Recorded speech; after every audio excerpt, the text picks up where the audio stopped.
Здравейте, приятели! Днес искам да ви покажа втори урок на песента Hardware to Self-Destruct на Metallica. Как може лесно да го свирите.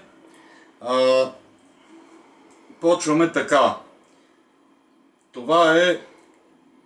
Имаме 6-та струна свободна. Следва 5-та струна се натиска.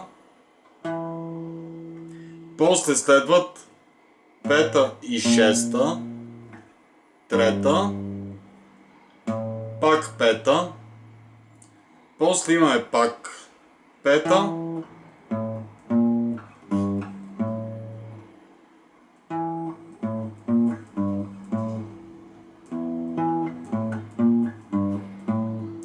след това сега ще ви го покажа цялото, после пак ще ви разясна.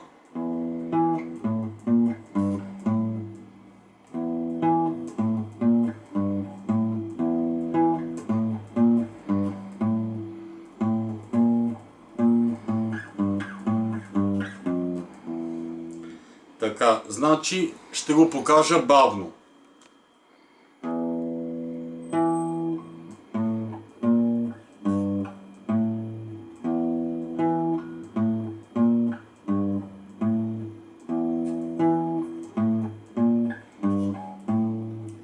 Пета, шеста, трета, пак пета, трета и първо пракче.